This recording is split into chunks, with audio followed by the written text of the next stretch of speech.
విశాఖలో ప్రమాణ స్వీకారానికి ఏర్పాట్లు చేసుకోవచ్చు. 11వ తారీఖు రెడీగా ఉండండి. 11 బాగుందంటే 9వ తారీఖు చాలా బాగుంది అంటున్నారు. నేను ఒకరిద్దరితో మాట్లాడాను. చాలా అద్భుతమైనటువంటి బ్రహ్మాండమైనటువంటి ముహూర్తం ఉందంటున్నారు. ఎందుకంటే ముఖ్యంగా ముఖ్యమంత్రిగా ప్రమాణ స్వీకారం చేసే వాళ్ళకి అలాగే రాష్ట్రానికి కూడా మంచి జరగాలి. ఒక రాజు స్థానంలో కూర్చుంటున్నటువంటి సమయం కాబట్టి ఆదివారం 9వ తేదీ కాదు సార్, నేను ఇస్తున్నా. ఆదివారం 9వ తేదీ సాయంత్రం 4:48 ఒక బ్రహ్మాండమైనటువంటి ముహూర్తం ఉంది. ఇది ముఖ్యమంత్రి గారికి మంచిది, అలాగే రాష్ట్రం అభివృద్ధి చెందాలి అనేటటువంటి కోరికతో ఉన్నాం. ఇప్పటికే అభివృద్ధి దిశలో మనం పయనిస్తున్నాం కాబట్టి మరింత గొప్పగా అభివృద్ధి రాష్ట్రానికి ముఖ్యమంత్రి స్థానంలో అంటే రాజు స్థానంలో వాళ్ళు ఎలాగో అది ఒక రాష్ట్రం అంటే రాజు స్థానంలో చూస్తారు కదా, వాళ్ళు ఇచ్చినటువంటి ఇది.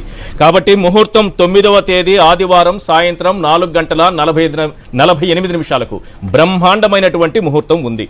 సో ఏర్పాటు చేసుకుంటారా లేదనేది తర్వాత విషయం, వారు ఏ ముహూర్తం చూస్తారనేది. నేనైతే మాత్రం ఈ ముహూర్తం చాలా బ్రహ్మాండంగా ఉందని చెప్తున్నాను. ఏర్పాటు చేసుకోవచ్చు. మరి నేనైతే 11 అనుకున్నాను. మీరు 11 మీ బర్త్డే కాబట్టి అనుకున్నారా?